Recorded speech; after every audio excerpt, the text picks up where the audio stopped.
The blood bank at St. Augustine Children's Memorial sits 3 floors below street level, tucked behind a corridor most staff don't use and visitors never find.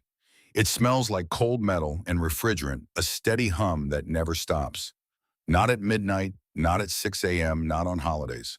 At 6:14 on a Tuesday morning in February, Jada Harris sat down in the donation chair, the way a person sits down at their own kitchen table. Easy, practiced. Like giving away a piece of yourself was simply part of the morning routine. She was 34 years old. She had worked an 11-hour night shift.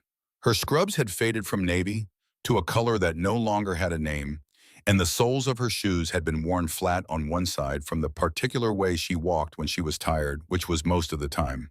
The nurse, a soft-spoken woman named Melissa, who had been drawing Jada's blood for over a year, tied the rubber tourniquet around her left arm without needing to ask which side she preferred.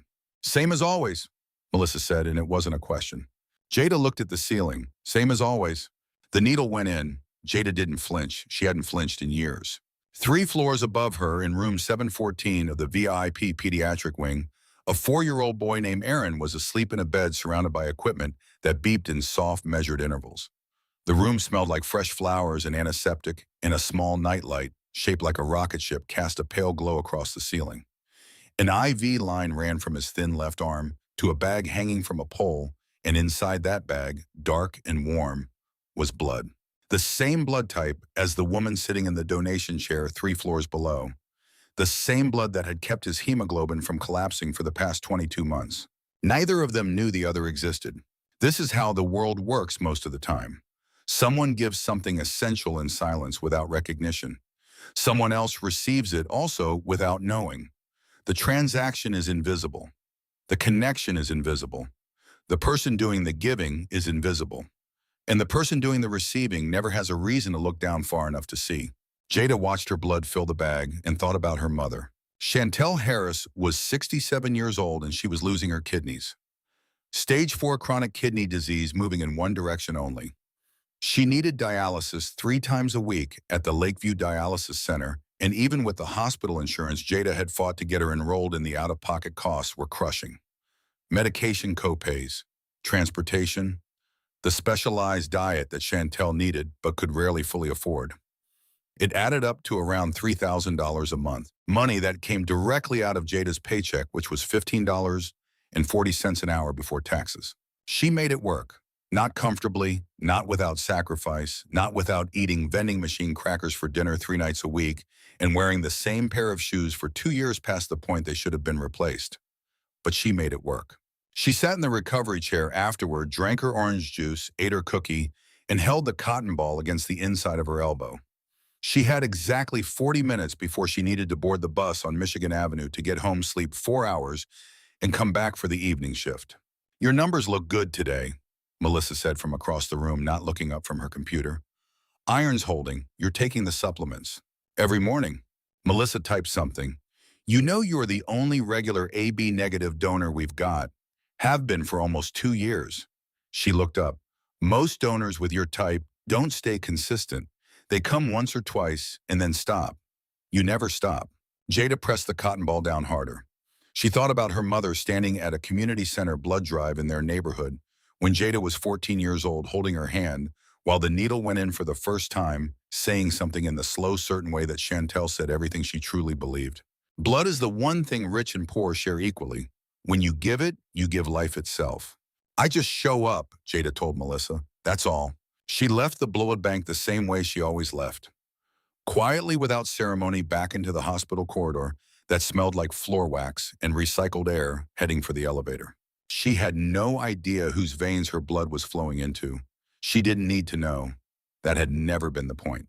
Jada had grown up in a 2-bedroom apartment in the south side of Chicago, with Chantel and the sound of her mother's sewing machine working late into the night, making alterations for a dry cleaner that paid her $12 a garment. There had been no extra money. There had been enough on most months and not enough on others. What there had been without interruption was ambition. Jada's ambition was specific and large and had been formed early. She was going to be a doctor, not because anyone had told her she could be, not because she had role models with stethoscopes around their necks, But because she was 12 years old when her neighbor's son was misdiagnosed for 8 months with what turned out to be treatable leukemia, and by the time they figured it out, the window had partly closed. She had stood in that family's kitchen and felt something harden in her chest, something that said, I will learn to read those charts. I will know what to look for. She was 17 when she received a partial scholarship to the University of Illinois Chicago pre-med program. She made up the rest of the tuition with loans and a weekend job at a grocery store and a sheer unglamorous refusal to fail. She made the dean's list both semesters of her first year. She made it again in her second. Her organic chemistry professor, a small, precise man named Dr. Chen, who did not give compliments freely, stopped her after class in the spring of her second year and said with the flat certainty of someone stating a measurement, "You have the best hands in this lab. That is rare. Don't waste it." She didn't intend to. And then her mother called. It was the fall of Jada's third year, 3 semesters from completion. Chantel's voice was the same as always, calm and unhurried, which was how Jada knew immediately that something was wrong. Her mother's voice only got calm like that when she was holding something heavy and didn't want to drop it. Stage 3, the doctor had said, moving toward stage 4, dialysis in the near future. The costs were going to be significant. The insurance situation was complicated. There were waiting periods and gaps, and a word that kept appearing in the paperwork out of pocket. Jada sat on the floor of her dorm room with a calculator and a legal pad for 2 nights. The math was clear, and it was brutal, and there was no version of it that added up correctly. She could afford tuition. She could afford her mother's treatment. She could not afford both. She was not bitter about the choice. She had been raised by a woman who understood that some choices are not choices at all. They are just the only thing a person with her values could do. She withdrew from UIC at the end of the semester. She got her CNA certification in 12 weeks because it was the fastest path into a hospital paycheck. She applied to St. Augustine Children's Memorial because it was hiring nights, which paid more, and because it was still a hospital. And she was not ready to leave hospitals entirely. On her first day as a certified nursing assistant, she walked past the dean's list board in the pre-med department corridor on her way to the employee entrance. Her name was still on it. No one had taken it down yet. She didn't stop to look. She had rooms to clean. The night shift at St. Augustine ran from 7 in the evening to 7 in the morning. Jada's territory was the 3rd floor east and the 7th floor when they were short-staffed. She changed bedding. She emptied bedpans.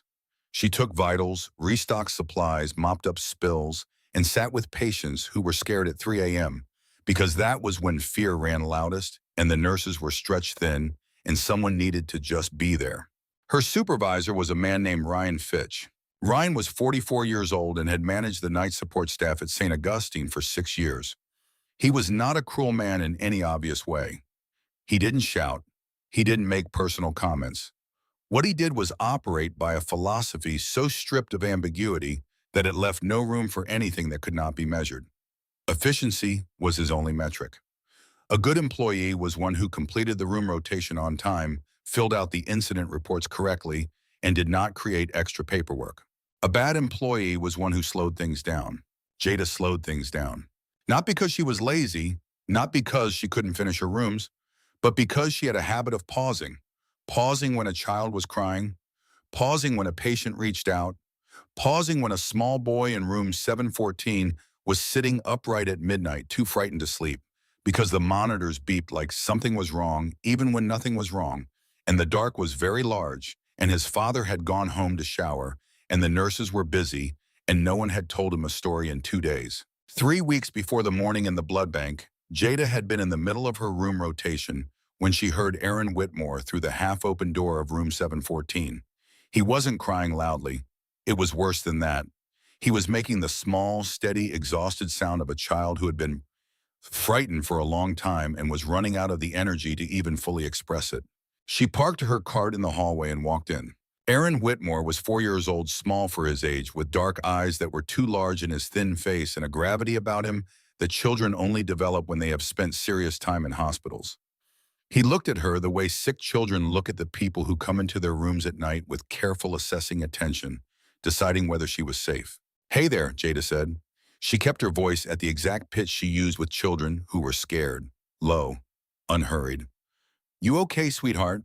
He considered her. The beeping is scary. She looked at the monitors. All normal. She looked back at him.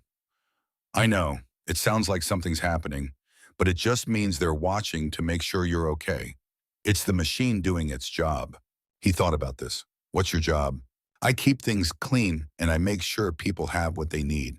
She paused. And sometimes I tell stories. He looked at her for another moment. What kind of stories?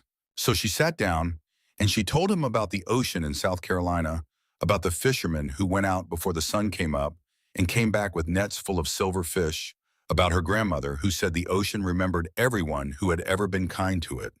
She told it slowly without rushing in the particular rhythm that made children's eyes get heavy. Aaron fell asleep before she finished. She was pulling his blanket up when she noticed the piece of paper on the bedside table. Crayon on printer paper, child-made, well-handled. A stick figure with brown skin and big hands holding a red heart. The blood lady, Aaron had told her, waking briefly. She comes every month. Daddy says someone gives me their blood so I can be strong. He tapped the picture with one finger. I made this for her. I've been saving it. Jada looked at the drawing for a long moment. Then she set it carefully back on the table, tucked the blanket, and pushed her cart back out into the hallway. She didn't connect herself to the drawing. There was no reason to. She cleaned rooms. She gave blood. These were two separate things she did in two separate parts of the same building. The idea that they could be part of the same story had no shape in her mind because no one had ever given her a reason to draw that connection. The night Jada told Aaron the story about the fisherman, she had been on her feet for 9 hours. Her rotation covered 13 rooms on the third floor, and she picked up the seventh floor 2 nights a week when they were short-staffed. Room 714 was at the end of the VIP corridor, which she always did last because the VIP rooms were cleaner and faster, and it was better to save the easier work for when her body was asking less of her. She had her system, and she ran it efficiently because efficiency was what the job required. Restocking the hand sanitizer dispensers, 34 of them on her floors, took 11 minutes if she didn't stop moving. Stripping and remaking a standard bed took 4.5. Emptying and relining trash bins, half a minute each. She knew the counts. She knew the times. She had learned them not because Ryan Fitch had told her to, but because knowing them was the only way to find the extra minutes she occasionally needed. Extra minutes like the 22 she had spent in room 714. She was not unaware of what it cost her to stop. She knew exactly what was waiting in the other 12 rooms, knew precisely how far behind the stoppage would push her, knew that Ryan would check her numbers at the shift end, and the margin between acceptable and reviewable was not a margin she could afford to lose. She knew all of that. She had stopped anyway. Because Aaron Whitmore was 4 years old and making a sound that no 4-year-old should have to make alone at midnight, and Jada had been that child once the child awoke in the dark while the adults slept, and she had never forgotten what it felt like to have someone come through the door and simply stay. Her mother had been that person when she could. Chantel worked evenings at the dry cleaner and was often not home until 9, but when she was home, she was fully present, the lights on, shoes off, sitting down, kind of present that children could feel from across the apartment. She had raised Jada with an understanding that attention was the most valuable thing one person could give another, and that withholding it from someone who needed it was its own kind of harm. This was not something you could put in a job description. It was not a billable service. It left no record in any system. But Jada had been practicing it in hospital rooms for 3 years at the cost of room rotation minutes and performance notes and a second entry in a folder with her name on it because she did not know how to be in a room with a frightened child and leave without trying. That was who she was. That was who her mother had made her. She didn't think about it in those terms at the time. She was just tired and behind schedule and sitting in a chair in room 714 watching a boy with 2 large eyes fall asleep to a story about oceans. She didn't think about the drawing on the bedside table, didn't think about the blood bag on the IV pole, didn't make any connection because there was no connection to make, not yet, not from where she was standing. She just tucked the blanket, collected her cart, and moved on to room 715. What she didn't know, because she had no way of knowing it, was that Ryan Fitch had been standing at the far end of the hallway while she was in that room. He had watched through the window in the door. He had taken out his phone and checked the time. And the next morning at the shift change, he had filed a performance report with the following note. CNA Harris spent approximately 22 minutes in a patient room during rotation time. This is the second documented incident of a similar nature. Recommend review. The morning after that, Jada was called into Ryan's office. It was a small room with a window that faced a wall and a desk with a potted plant that had been dead long enough that it had stopped looking like a plant and started looking like furniture. Ryan sat behind it with his hands folded and the performance report on top of a folder that Jada understood without being told had her name on it. "You were in room 714 for 22 minutes last Thursday," Ryan said. His voice was entirely without inflection. "Your rotation had 13 rooms. You completed 11. Jada sat across from him. She did not apologize. The patient was distressed. He's 4 years old. He couldn't sleep. That's what the nursing staff is for. The nursing staff was managing 2 other patients with alarms. I was available." "You were available," Ryan repeated. "That's one way to describe it. Another way is to say you were not doing the job you were paid to do." He slid the folder slightly forward on the desk. "This is the second note in your file. Another one, and we're looking at a formal review." Jada looked at the folder. She thought about the $3,000 a month it cost to keep her mother on dialysis. She thought about the shoes she hadn't replaced. She thought about the fact that she needed this job with a specificity and an urgency that Ryan Fitch had never in his life been required to understand. "Understood," she said. She stood up and walked out of his office. In the hallway, leaning against the wall next to the water fountain, was Hattie Jones. Hattie was 52 years old from Memphis originally and had been a CNA at St. Augustine for 6 years, which was long enough to know where every vending machine was and which ones still had working change returns. She was holding a sandwich wrapped in foil. "Eat something," Hattie said, holding it out. "I made too much." Jada took it. She wasn't hungry. She ate it anyway. "He write you up again?" Hattie asked. "Second note." Hattie leaned her head back against the wall. "6 years I've been here, and that man has never once asked me what a patient's name was after I told him. Not once." She was quiet for a moment. "You know what I think about that?" "What?" "I think he's afraid. People who can't afford to feel things are always afraid of people who can." Jada ate the last of the sandwich. "I don't think he's afraid of me, Hattie. He should be." That was Hattie. She had a particular talent for saying the things that were true, but that no one else said out loud, and saying them in a way that didn't require the other person to respond. She had been the first person at St. Augustine who had learned that Jada used to be a pre-med student. Not because Jada told her, but because Hattie had sharp eyes and had noticed the way Jada read vital signs, the particular quality of her attention when something in a patient's breathing changed. The way she understood what the nurses were doing in a register that went beyond what a CNA's training covered. "You should be wearing a white coat," Hattie had said once about 4 months into their acquaintance. Jada had laughed and not answered. They didn't talk about it again.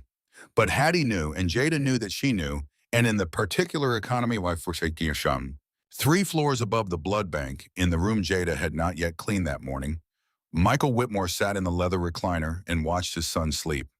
It was the particular watching of a parent who has learned to be afraid of stillness, who checks the rise and fall of a chess the way other people check clocks. Michael was 46 years old.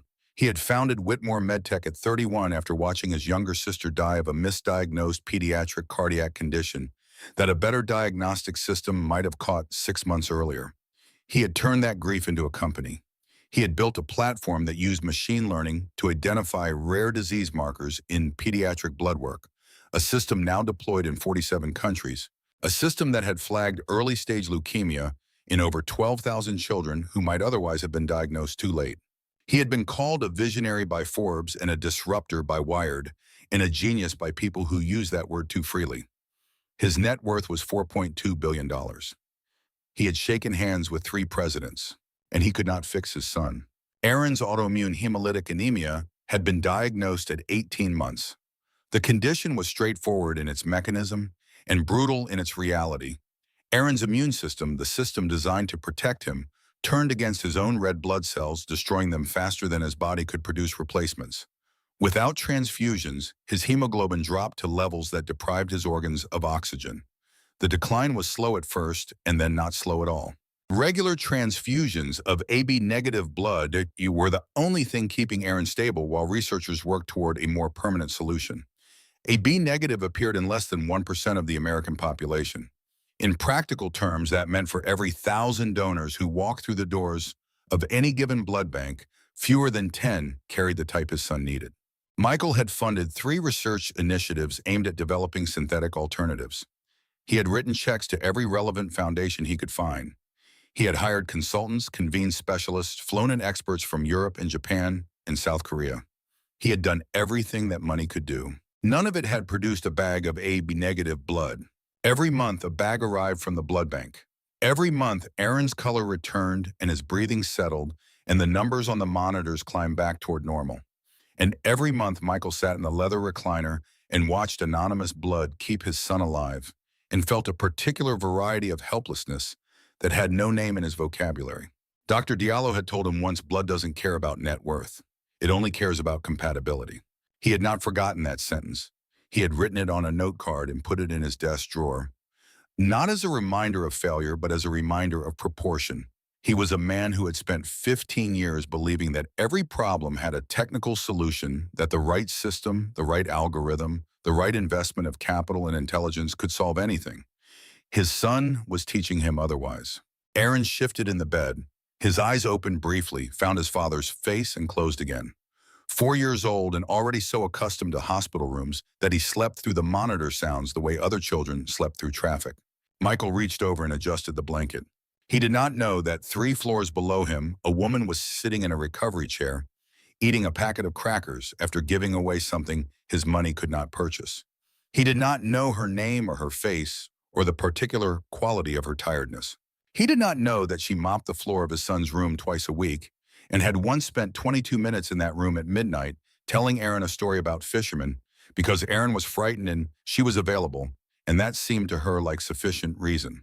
He only knew that the bag was empty. Now and next month there would need to be another one, and the month after that, and the month after that, and he had no way to guarantee any of them. He stayed in the chair until the sun was fully up. Then he went to find coffee. Friendship that develops in the no man's land of hospital night shifts, that was enough. It was 3 weeks after the Ryan meeting when Jada received the news about her mother. She was in the waiting area of the dialysis center, a room with chairs bolted to the floor and a television set to a channel no one was watching.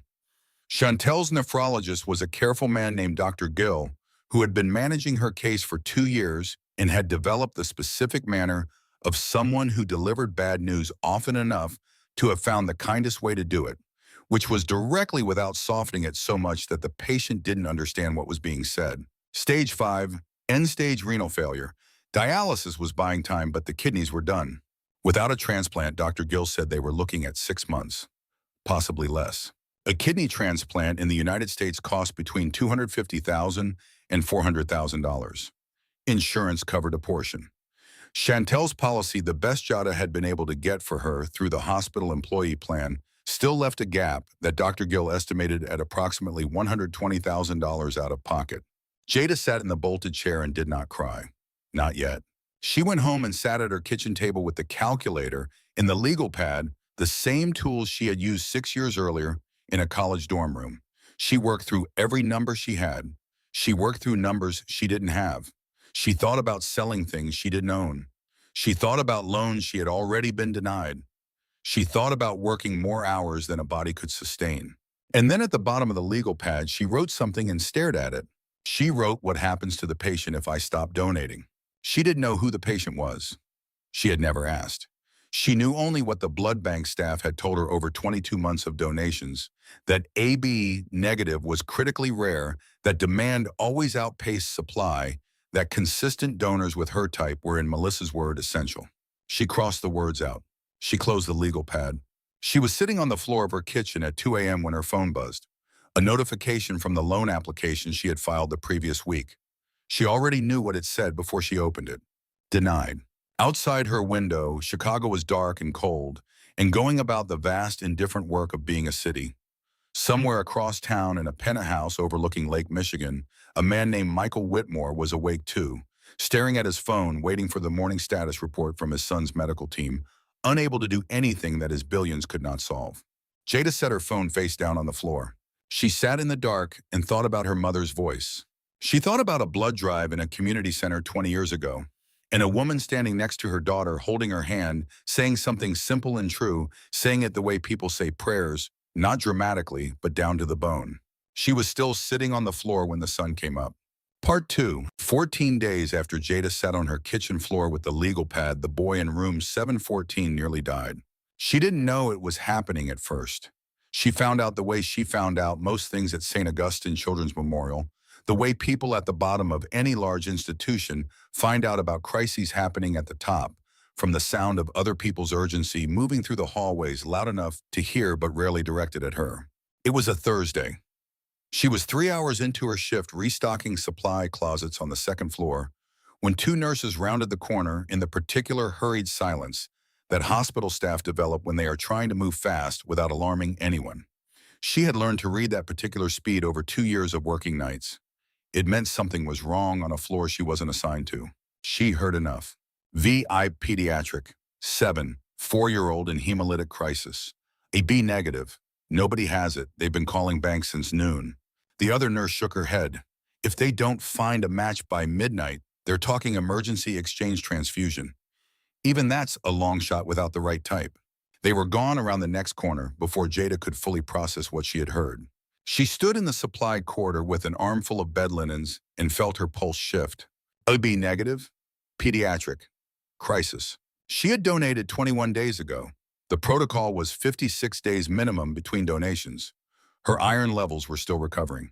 The blood bank had told her clearly, wait the full cycle this time. Your body needs it. She set the linens down on the shelf. She stood still for a moment longer. Then she walked toward the blood bank. The numbers she carried in her head were not about hemoglobin levels in an unknown child. They were about her mother. $120,000. Stage 5 renal failure. 6 months. They were about the loan that had been denied. The hours she could not work. The math that didn't add up regardless of how many times she ran it. She walked through the blood bank door anyway. Melissa looked up from her computer with an expression that was equal parts recognition and alarm. Jada, you're not due for another 5 weeks. I know. Jada pulled out the chair beside the intake desk and sat down. I heard you have a pediatric patient in crisis. I have AB negative. Take mine. Melissa's expression closed down. I can't do that. You donated 3 weeks ago. Your hemoglobin might not have recovered. If I draw you now and your levels drop, I'm the one who put you at risk. There are protocols. I know the protocols. Then you know why I'm saying no. Jada looked at her. Her voice stayed flat and certain, the voice of a woman who had made her decision before she walked through the door, which she had. There's a child upstairs who is running out of time, and I'm the one person in this building who can help. So I'm asking you to page Dr. Diallo. If she clears it, you draw it. If she doesn't, I'll walk away. But call her. Melissa hesitated. Then she reached for the phone. Dr. Samia Diallo arrived 4 minutes later. She was a compact, precise woman in her mid-50s with natural gray at her temples and eyes that processed information with the speed of someone who had trained herself to look at everything twice. She came through the blood bank door and stopped when she saw Jada. Something passed across her face, a weight that had no simple name. Dr. Diallo knew who Jada Harris was. She knew because she was the head of pediatric hematology and Aaron Whitmore was her patient, and she had reviewed the donor match profile every single month for 22 months. She knew the donor's blood type donation frequency and the fact that the donations had never once lapsed. She did not know that the donor was a CNA who worked 3 floors below her patient. She did not know that was the woman in front of her now. But the records were precise and the timing matched, and Dr. Diallo understood in the first 3 seconds of looking at Jada that she was standing in front of the person who had been keeping Aaron Whitmore alive for nearly 2 years. She could not say this. The law was clear.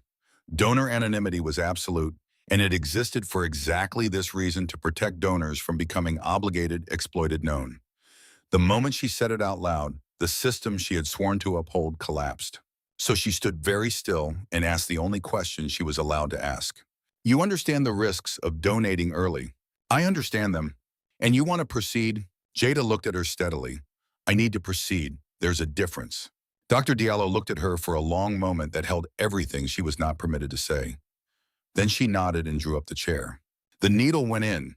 Jada felt the familiar pull quicker this time, a faint dizziness at the edges of her vision that told her body was working harder than it wanted to. She kept her arms still and her face neutral. What she did not expect was the sound of the door. Hattie came in at a half run, slightly out of breath, and stopped when she saw the needle in Jada's arm. Her expression went through several things and quickly. Alarm, understanding, resolution. She crossed the room without a word and sat down in the chair next to Jada's, the recovery chair, and she took Jada's free hand. They sat like that in the cold humming room. Jada looking at the ceiling, Hattie looking at Jada, the bag filling slowly. "How did you know I was here?" Jada asked. "Because I know you," Hattie said, "and I know what you do when something needs doing." They didn't speak again until it was over. Hattie Jones had been a certified nursing assistant for 19 years. She had worked in 3 different hospitals and nursing home and 2 home health agencies before landing at St. Augustine. She had seen staff come and go with a frequency that felt at times like watching water move through an open hand. The ones who stayed were the ones who learned to separate the work from the cost of the work, to leave the weight of it somewhere between the parking lot and the employee entrance before the shift started. She had never fully managed that separation herself. Neither had Jada. That was how they had recognized each other. They had been working the same floor for 4 months when Hattie had first noticed the way Jada read a monitor. Most CNAs checked vital signs and charted them and moved on. Jada did that, but she also paused for a moment longer than required, long enough to actually look at the numbers in relation to each other, the way someone looks at a sentence rather than individual words. It was the kind of attention that came from having been taught to read clinical data, not just record it. Hattie had not said anything for 2 more months. Then one night they were eating crackers in the break room at 3 a.m., and Hattie had said simply, "How long were you in pre-med?" Jada had looked at her over the cracker wrapper. Then she had said, 3 years, nothing more. Hattie had not pressed. But something shifted between them after that, the particular shift that happens when 2 people have exchanged a truth they weren't sure they were going to share, and the exchange went well. What Hattie understood about Jada, and what she had never said directly because Jada didn't need it said, the pre-med years were not in the past. Jada carried them the way people carry a language they no longer speak in public, but still dream in. It was in the way she listened to patients describe their symptoms, the way she positioned a pillow to reduce pressure on a surgical site, the way she could tell 3 minutes before a monitor alarmed that a child's fever was spiking. She was doing the work of a CNA with the eyes of a physician who had been told she wasn't allowed to practice. It was a quiet kind of grief, and it was constant, and Jada did not perform it for anyone because she did not think she had the right to. She had made a choice. The choice had been right. Grieving it felt like ingratitude. Hattie thought it was one of the bravest and most quietly devastating things she had ever watched anyone sustain. She had never said this to Jada either. Instead, she brought sandwiches wrapped in foil and handed them over without commentary, and she sat in stairwells at the end of long shifts, and she showed up in the blood bank when she had no business being there because that was the vocabulary she had available, and she used it as fully as she could. When Dr. Diallo came into the blood bank that night and looked at Jada with the weight of what she couldn't say, Hattie had watched from the chair beside the donation station and understood that something important was happening in that room. She did not know what it was. She knew enough to stay. The bag filled. The drip went upstairs. Hattie sat in the recovery area with Jada for 25 minutes after it was over, neither of them speaking much. The room humming around them, the fluorescent light doing what fluorescent light does at midnight, which is illuminate everything with equal unfeeling brightness, making no distinctions and showing no mercy. "You should go home," Hattie said finally. "In a minute," Jada said. They sat for another 5 minutes. Then they went back to work. Because that was what you did. Because the rooms were still there and the shift was still running, and the world did not pause for the things that happened to people who worked in its margins. But Hattie watched Jada for the rest of that night with the particular attention of someone who has understood that the person beside them has just given something they cannot afford and has done it anyway. And she thought about what that cost, and she thought about what it meant, and she said nothing, because saying nothing was sometimes the most respectful response available. 3 floors above them, Dr. Diallo walked the bag up herself. She did not take the elevator. She took the stairs, one hand on the railing, the other holding the bag with the careful attention you give something irreplaceable. She pushed through the stairwell door into the 7th floor corridor and walked to room 714 without stopping. Michael Whitmore was sitting in the leather recliner beside his son's bed. He was 46 years old and had been described in 3 separate magazine profiles as having the look of a man who controlled things. Right now, he looked like nothing of the kind. He looked like a father. His jacket was on the floor. His sleeves were rolled up. His face was the gray-white color of someone who had been frightened for hours without resolution.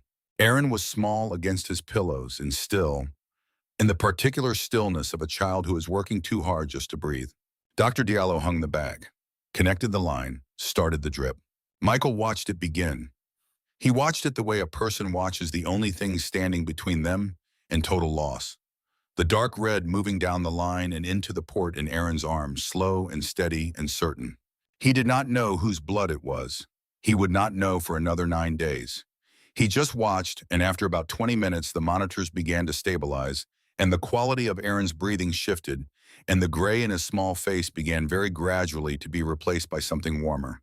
Michael put his forehead down against his son's hand and did not move for a very long time. The morning after Aaron stabilized, Michael Whitmore made a decision. He called his chief of staff, a meticulous woman named Donna, who had been managing his calendar and his crisis responses for 8 years, and told her to clear his afternoon. Then he told her why. Donna had worked for Michael long enough to know that when he explained himself unprompted, something had shifted in him. "Do you want me to contact the hospital's communications office?" she asked. "No," he said. "Legal?" "Not yet." "What do you want me to do?" "Nothing," he said. "I just need you to know where I am."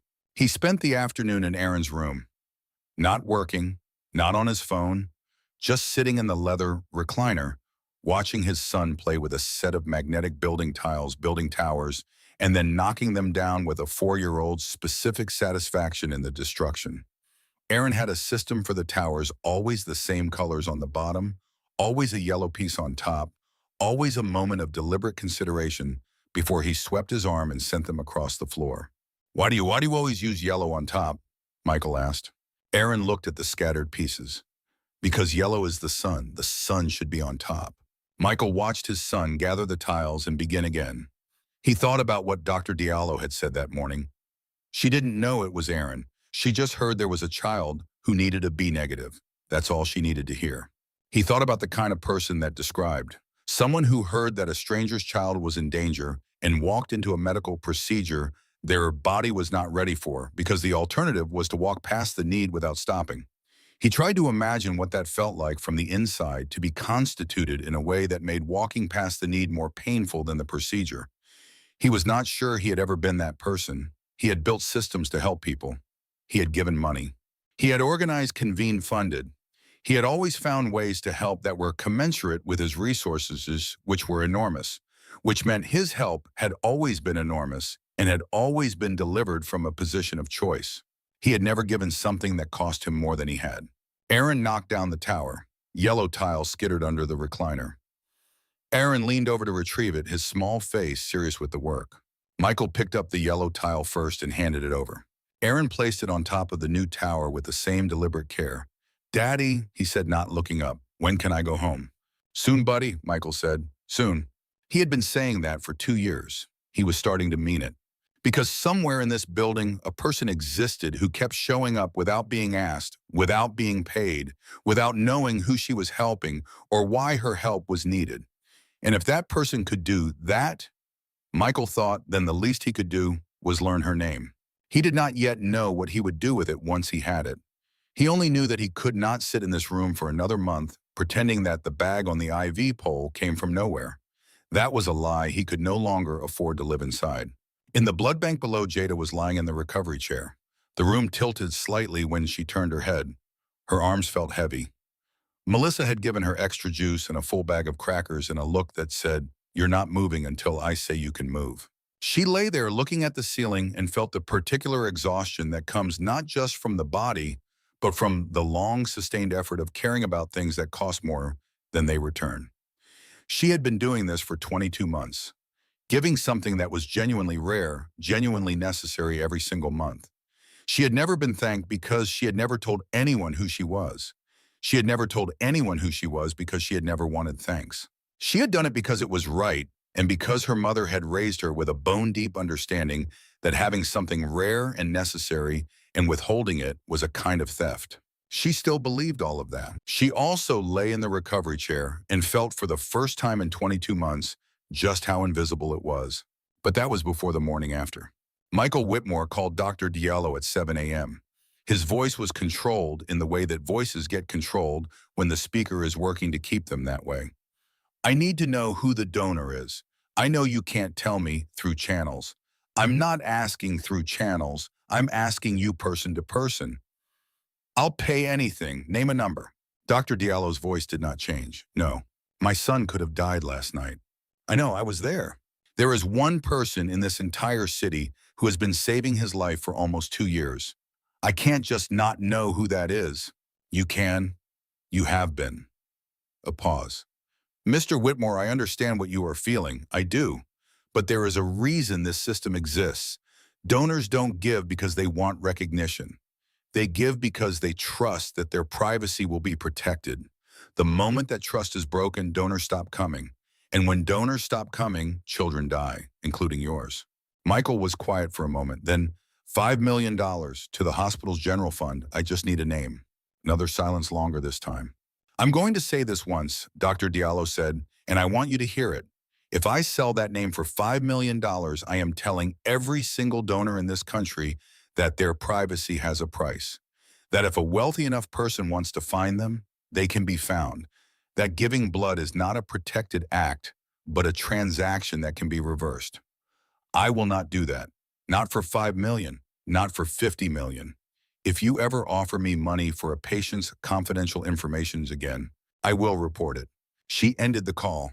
Michael set his phone down and stood at the window of his son's room looking out over the gray morning lake and felt something he was not accustomed to feeling, the complete uselessness of his resources. Everything he had built, every dollar, every system, every technology had no application here. The gap between his son's life and the name of the person responsible for it was a wall he could not buy through build over or engineer around. What he didn't know was that there was someone else in the building who had no such scruples. Joshua Kane was the chief financial officer of St. Augustine Children's Memorial. He was 55 years old and had been in hospital administration for 22 years, and in that time he had developed a particular form of institutional intelligence, the ability to identify leverage before anyone else recognized it existed. He had been in the building when Michael made the $5 million offer to Dr. Diallo, not in the room, but he had sources. And hospital walls were thinner than they appeared. He also had access to the internal record system. He did not have access to the donor database. That was firewalled separately under the blood bank's jurisdiction outside his administrative scope. But he did have access to the employee scheduling system and the blood bank log and the cross-reference that, for someone looking carefully enough, connected a recurring AB, negative donation with a specific employee ID and a shift rotation. He found Jade on a Tuesday afternoon. He waited until her shift break and intercepted her in the third-floor east corridor. He was wearing a good suit and a pleasant expression, and he spoke quietly the way people speak when they don't want to be overheard. Ms. Harris, I wonder if we could speak for a moment. Jada looked at him.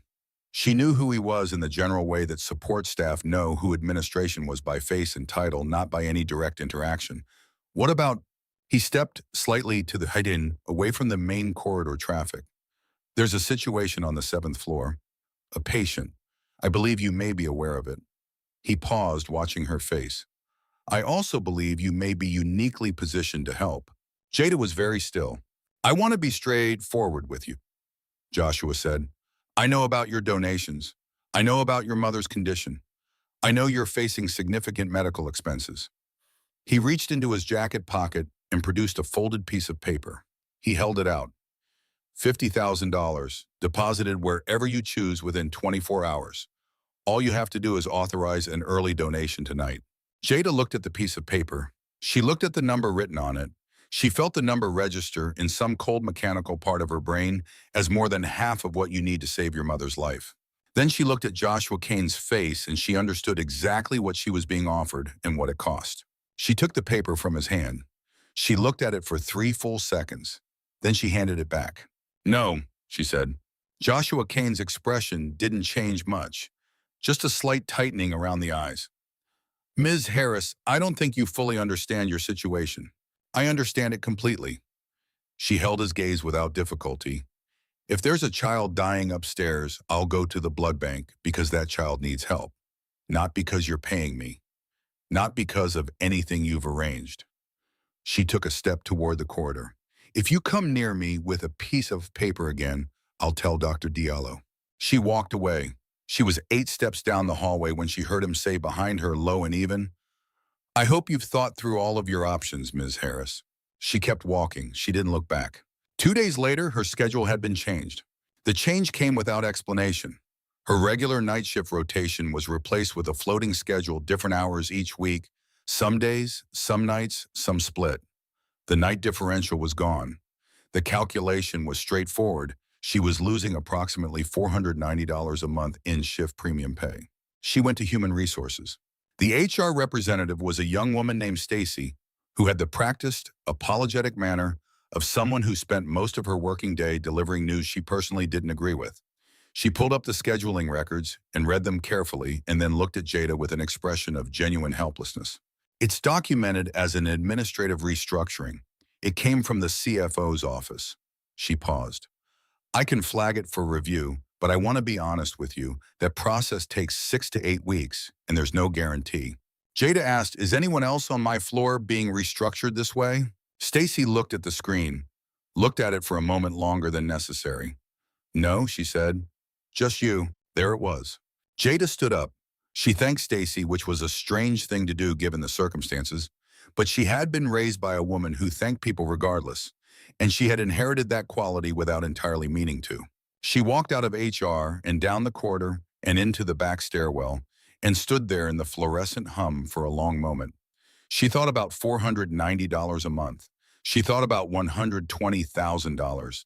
She thought about Joshua Kane's face when she had handed back his piece of paper. She had done the right thing. She was certain of that. She would do it again. But the right thing and the easy thing had stopped being related to each other at some point years ago, and she had made a kind of peace with that, except sometimes in back stairwells, after long shifts, the peace got harder to maintain. Hattie found her there 20 minutes later. Hattie was carrying 2 cups of vending machine coffee, which was an act of faith given what the machine on the second floor produced. She handed one to Jada without comment, sat on the bottom step of the stairwell, and waited. Jada told her what had happened with Joshua Kane. Not everything, not the specific number or the patient, but enough. The offer, the refusal, the restructured schedule. Hattie listened without interrupting. Then she said, 6 years ago, before you got here, there was another CNA named Darlene. Did things the right way her whole career. Fitch wrote her up twice for taking too long with patients. Then administration needed to cut 4 positions. She turned her cup in both hands. Darlene was the first name on the list. Jada said nothing.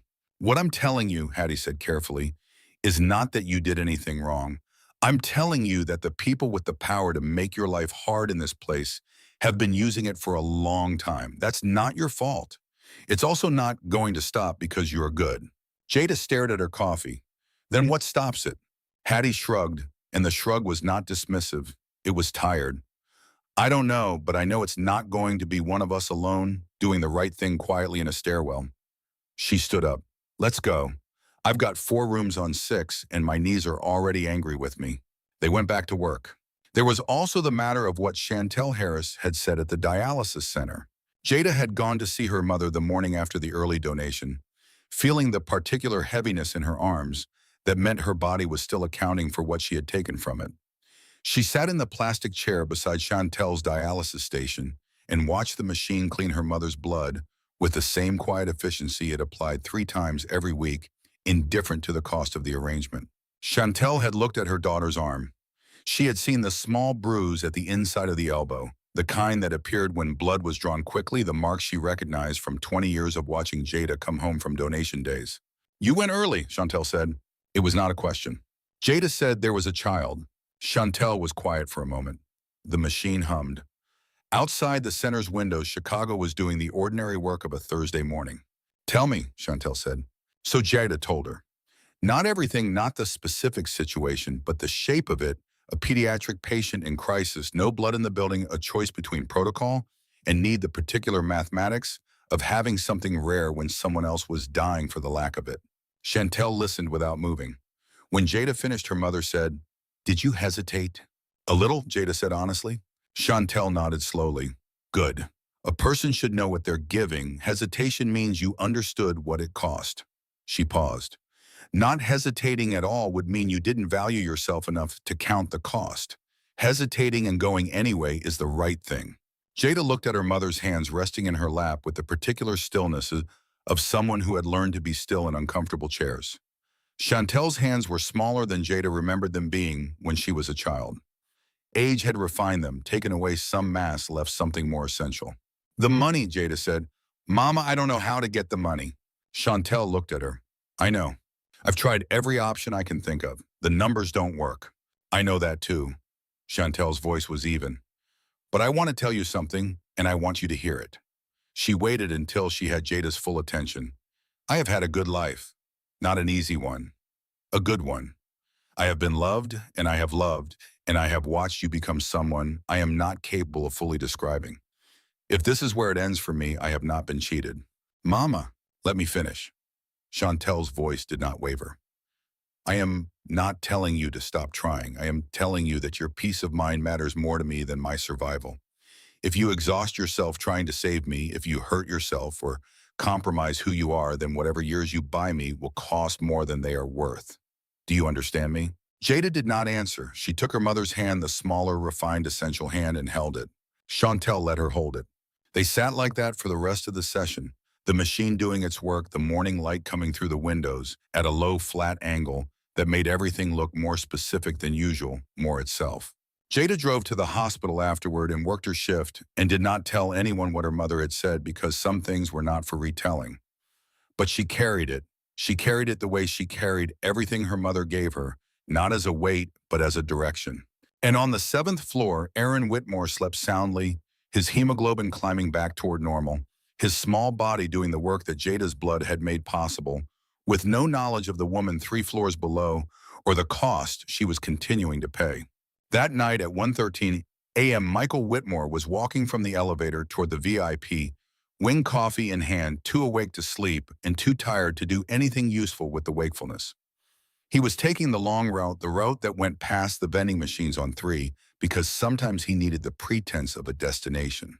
He was almost past the blood bank when he heard the voices through the partially open door. 2 nurses, early morning quiet, unhurried. He was already past the door when one of them said a name. He stopped. Jada is back again. 3rd time this week she's come by to check the donation schedule. Wants to make sure she's cleared for next cycle. A pause. You know she's our only regular AB negative, has been for almost 2 years. Shows up every month, never misses. Even came in early last month when we had the emergency against protocol. Melissa said she practically had to hold her in the chair afterward. The other voice. She's the reason that Whitmore kid is still here. 22 donations in 22 months. Anonymous the whole time, never asked who gets it. A pause. Does she know how important she is to that case? No, she just shows up. Michael stood in the empty hallway with his coffee going cold in his hand. The fluorescent light hummed above him. Somewhere on the floor above his son was sleeping. Jada, a name on a badge he had passed 100 times and never read. He stood there long enough that the coffee was fully cold before he moved.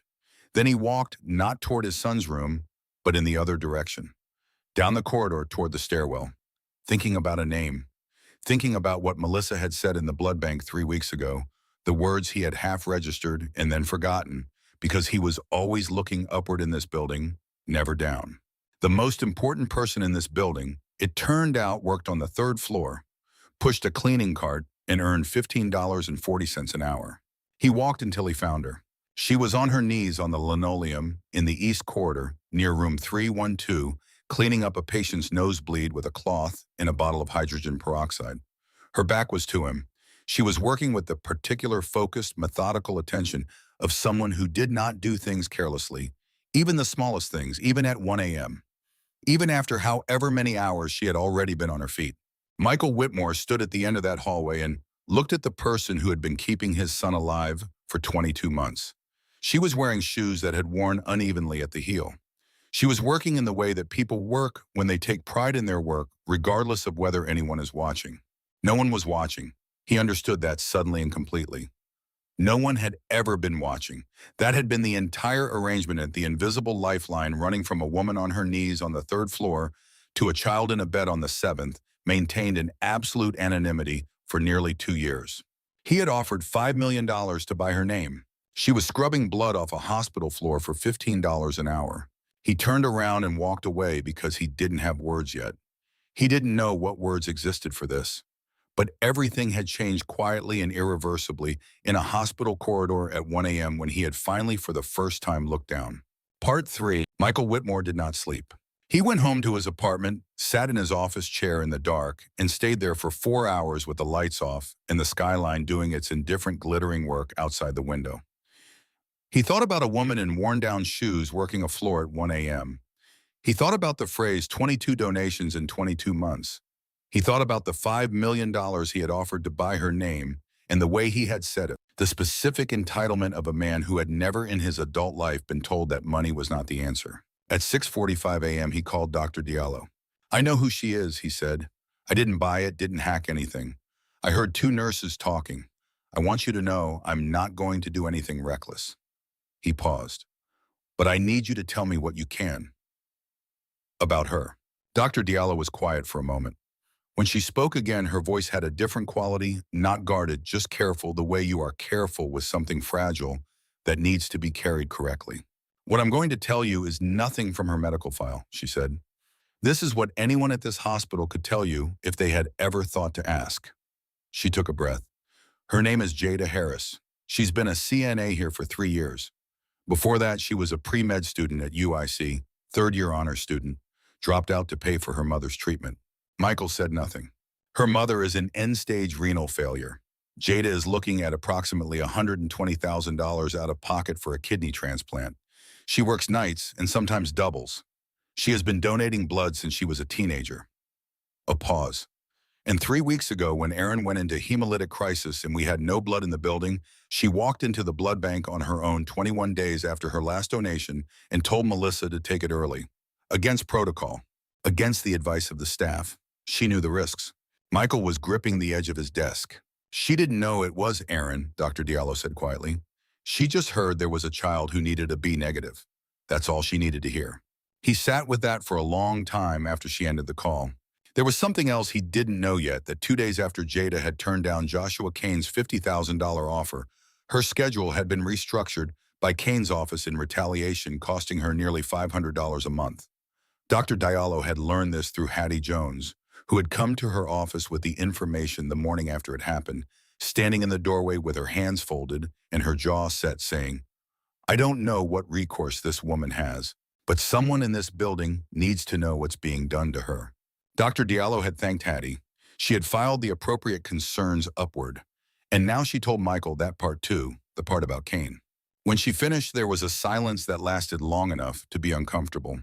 Then Michael said, "Give me Kane's full name and title. I'll handle it." He spent the next 48 hours doing 2 things. The first was contacting the hospital board's legal and compliance committee with documented evidence of Joshua Kane's actions, including the attempt to leverage donor information for financial gain, the retaliatory schedule restructuring, and the unsolicited cash approach to a staff member. The investigation moved quickly, as investigations tend to, when the person pressing for them funds 2 wings of the building.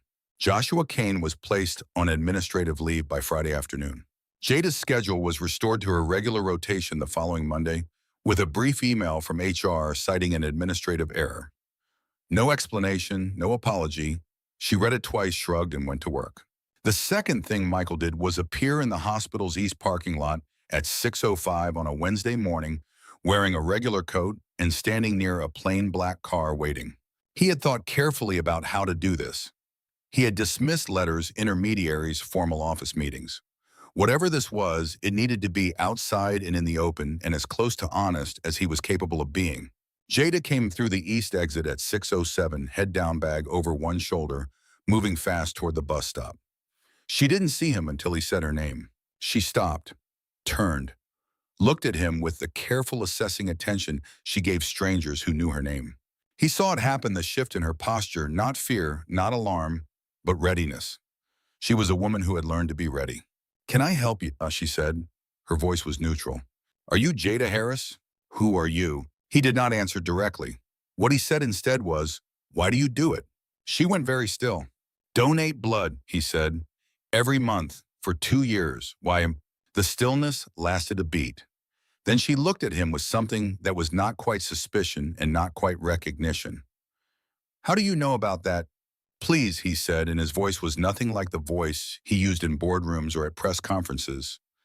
It was stripped of everything except the thing underneath. "I'm not here to cause anything, I just need to understand." Jada studied his face. She had spent 3 years reading the faces of people in hospital rooms, learning the specific texture of different kinds of distress.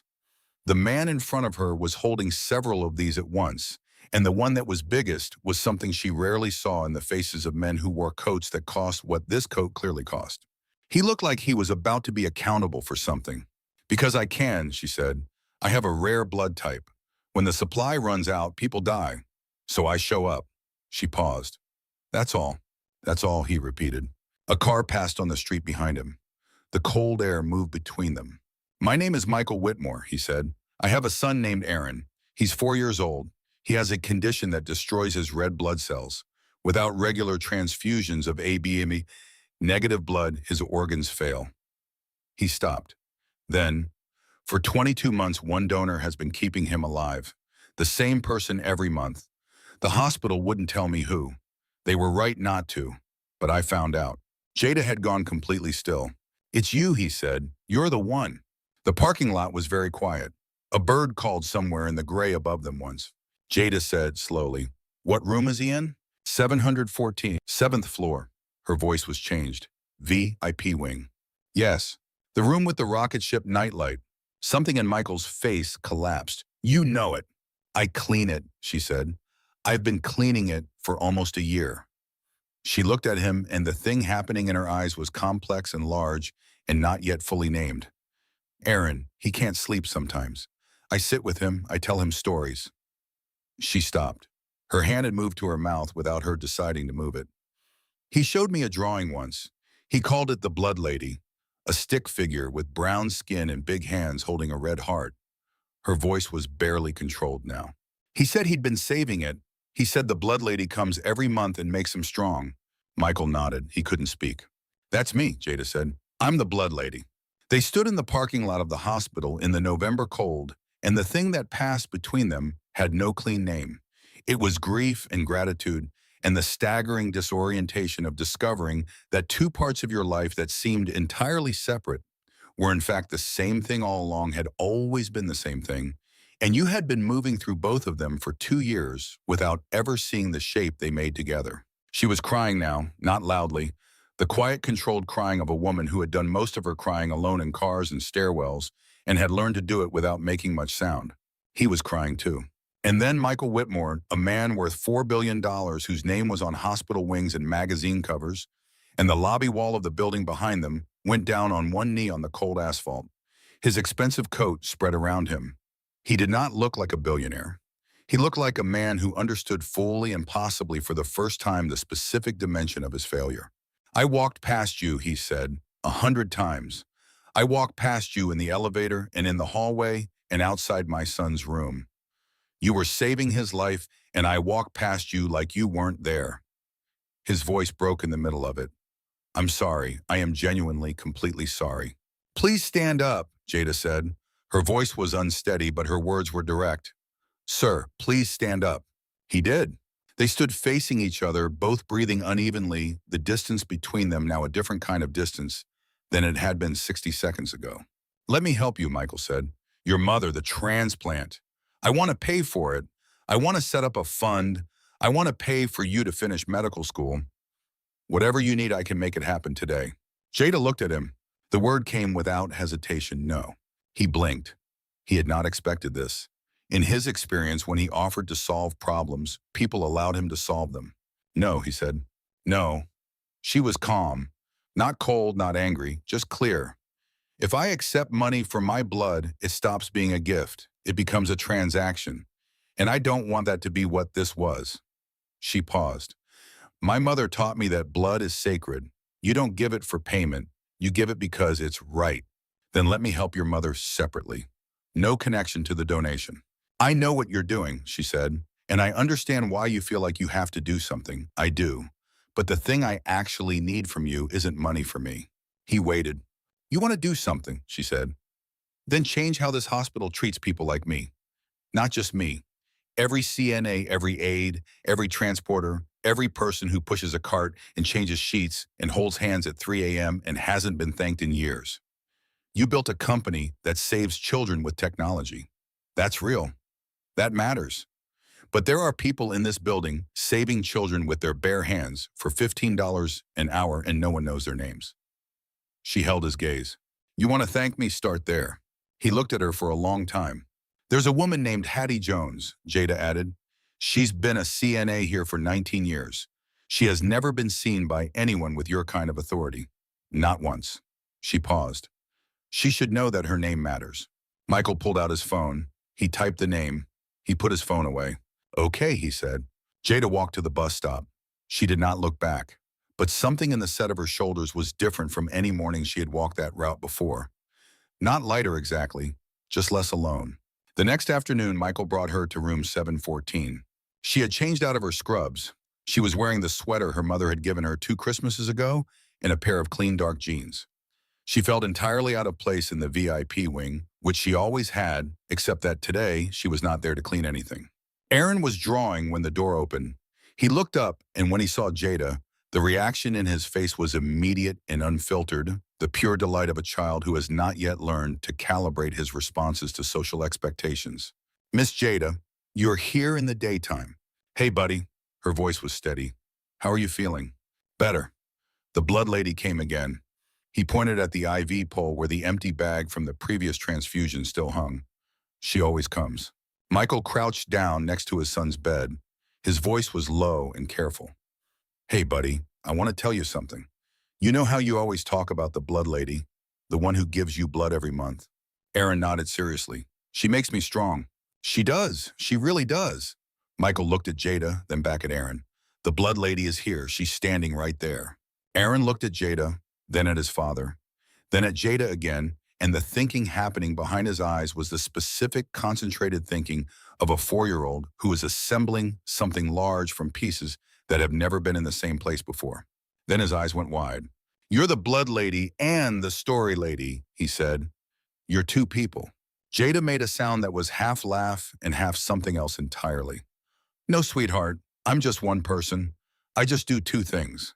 He looked at her with an expression of pure, unfiltered wonder, the kind that exists before the world teaches you that miracles are supposed to be improbable. Then he opened his arms. She crossed the room and wrapped herself around that small boy and held him with the full weight of 22 months of anonymous giving, finally landing somewhere, finally having a face and a name and arms that could hold her back. Michael stood behind them and said nothing because there was nothing to say. Then Aaron reached under his pillow and pulled out a piece of paper creased and soft from months of handling, a little worn at the edges where he had folded and unfolded it many times. He held it out. The blood lady, brown skin, big hands, red heart. I made it for you, he said. I was saving it. I knew you'd come one day. Jada took it with both hands. She looked at it for a long time. Then she pressed it carefully against her chest. At the door, Hattie Jones stood quietly watching.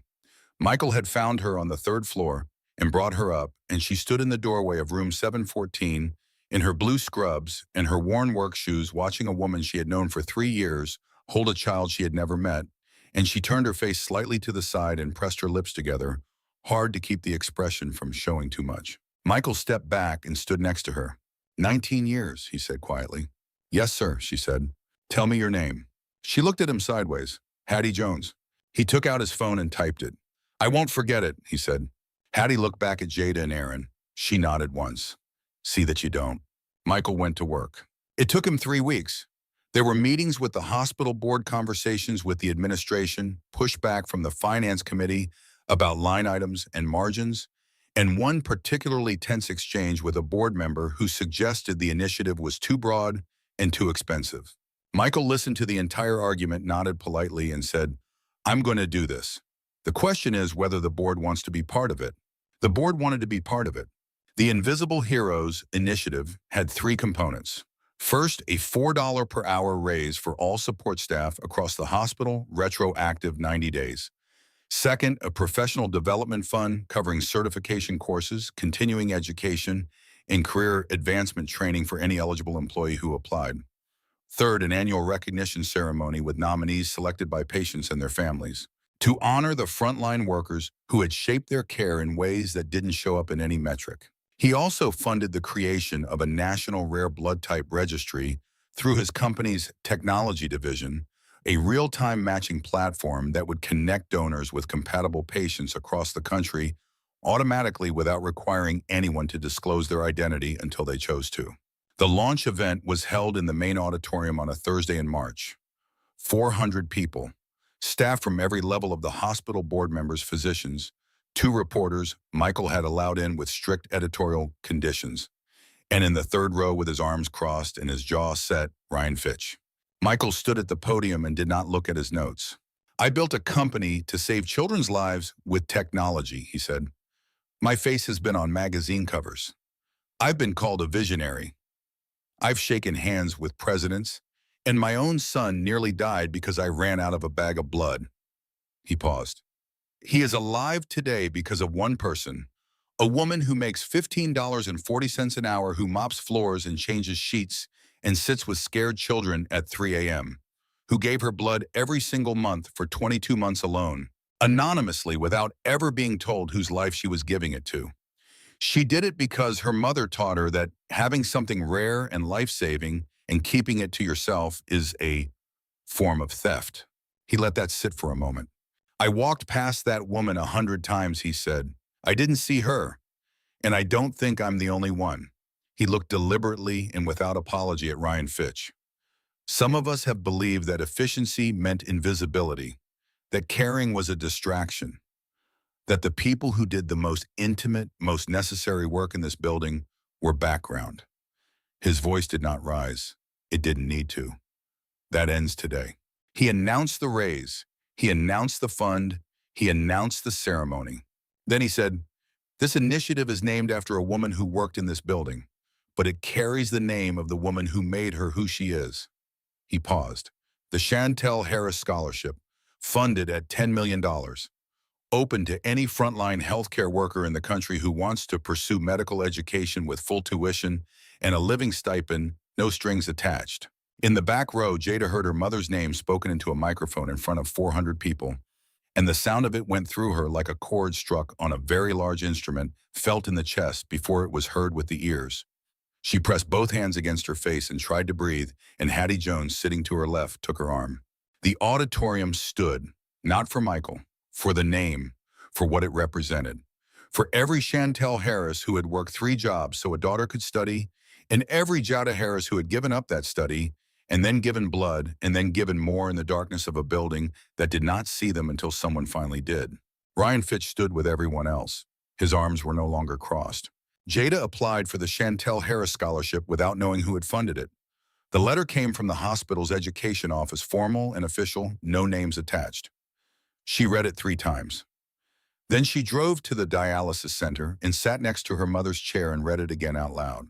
Chantel listened with her eyes closed. When Jada finished, she opened her eyes and said, "Go, don't be late to orientation." 4 months later, Chantel received a kidney transplant. The donor was anonymous. The costs were covered through a hospital charitable fund that Jada had never heard of before. Dr. Diallo helped with the paperwork. Everything was clean, official, no names. Jada suspected. She understood the architecture of anonymous giving better than almost anyone, and she recognized the shape of it when she saw it. But there was no name to attach the gratitude to, which she understood was precisely the point. She enrolled at UIC College of Medicine in the fall. She was 35 years old. She sat in the 3rd row of the orientation lecture hall, surrounded by students 10 years younger, with a hospital ID still clipped to her backpack because she had come straight from a morning shift and hadn't had time to change. A professor named Dr. Jack Campbell stood at the front of the room, looking over the new cohort with the particular evaluating attention of someone who had seen many cohorts and was not easily impressed. 2 weeks later, in a small group session, he asked her directly in front of the others in the tone professors sometimes use when they want to see how a student handles pressure. "Ms. Harris, you are significantly older than everyone in this cohort. Tell me, why should this program invest resources in you?" The room was quiet. Several people looked at their notebooks. Jada looked at Dr. Campbell without blinking. "Because I have spent 3 years working in an actual hospital," she said. I know what a patient looks like at 3 a.m. when the system has failed them. I know the difference between a chart and a person. And I know what it costs to do this work when no one is watching. She paused. With respect, sir, I think that's a better foundation than not having it. A few people in the room looked up. Dr. Campbell nodded once. He said nothing more. But after class, he stopped her in the hallway and asked where she had worked, and she told him, and they talked for 20 minutes. And he ended the conversation by saying, "My office is open. Use it." He became her primary academic advisor. He would later write in his recommendation letter for her residency application that she was the most clinically intuitive student I have taught in 20 years. The first year of medical school was not what Jada had imagined it would be when she was 23 and imagining it. It was harder for one thing. Not intellectually, she had known it would be demanding, and she had prepared for demanding, but harder in the specific way that things are hard when you are doing them at 35 instead of 23, when your body does not recover from late study sessions, the way it once would have when the people around you are operating on a temporal horizon that begins now and extends to some abstract future. While yours begins now and extends to a child who might one day look up from a hospital bed and find her standing on the other side of it in a white coat. She was older than most of her classmates by 10 years. Some of them knew it and were respectful in the careful way of people who are not sure how to relate to someone with a history they can see but cannot access. Some of them knew it and were awkward. A few of them, the best ones, did not seem to register it as a relevant variable and simply treated her as a classmate, which was all she wanted. Dr. Campbell had become something she had not expected to find in a medical school professor, an ally who did not require her to perform gratitude. He was a blunt man with a dry sense of humor and the specific quality of attention that distinguished good teachers from merely adequate ones, which was the ability to ask a question, not to test what a student knew, but to find out how they thought. He had asked her the question in the small group session, not to embarrass her, but to understand her. And when her answer had been what it was, he had recognized something in it that he evidently wanted more of. His office hours were on Tuesdays. She went every other week. They talked about cases, about the literature, about the ways clinical practice diverged from what the textbooks described, and Dr. Campbell listened to her describe things she had witnessed in her 3 years as a CNA with the particular focused attention of someone who understood that there was data in that experience that could not be sourced anywhere else. "You've seen hemolytic crisis up close," he said once. "Once," she said. "Tell me what it looked like." She might have.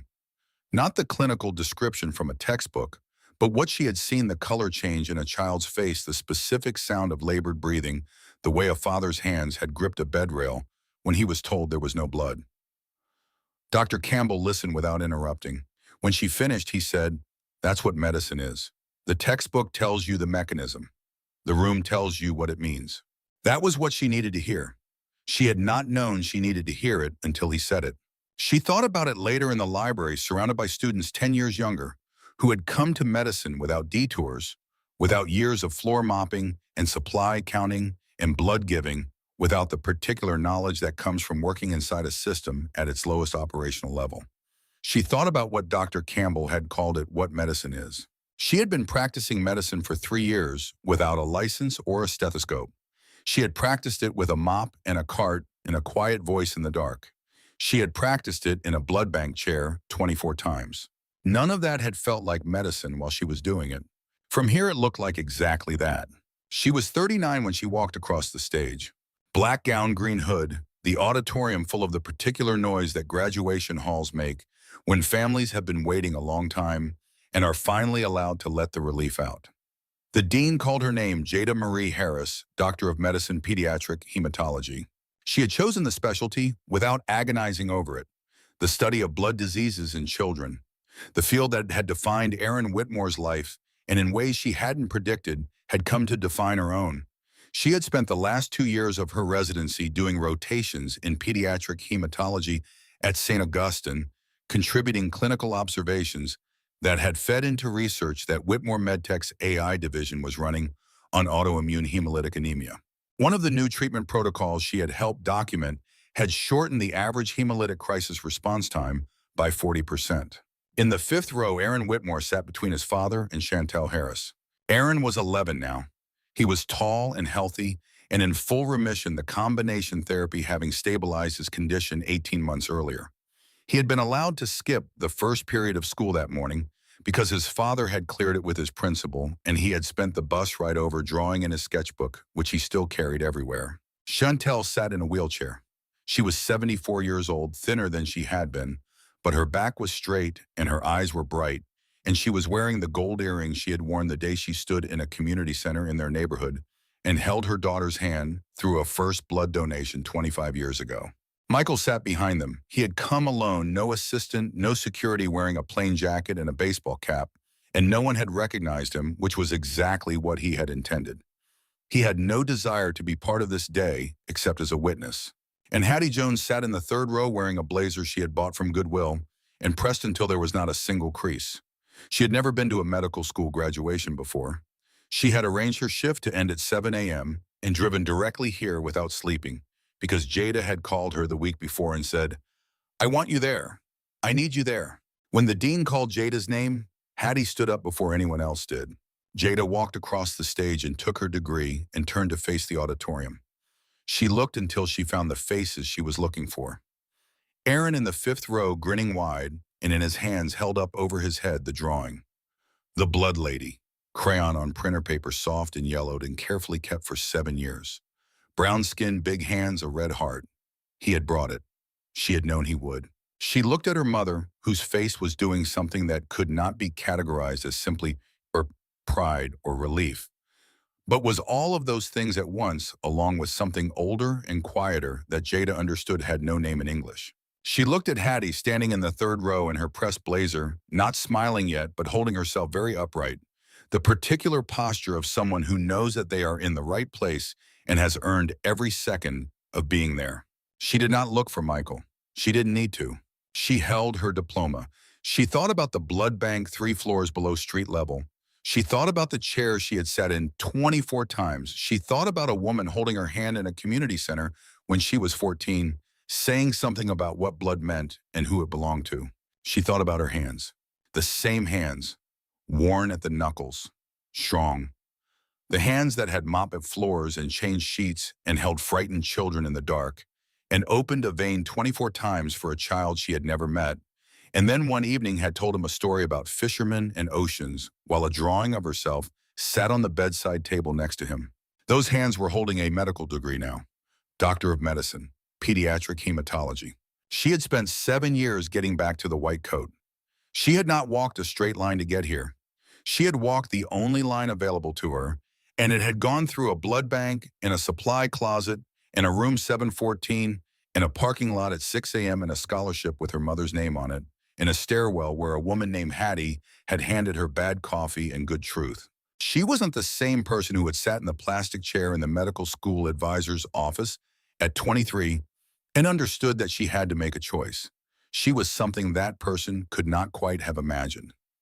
Not because her circumstances had changed, though they had, but because 22 months of giving without receiving had given her something that medical school alone could not have given her, the knowledge, deep and permanent, of what it meant to do the necessary thing in the dark, without credit, without recognition, solely because it was right.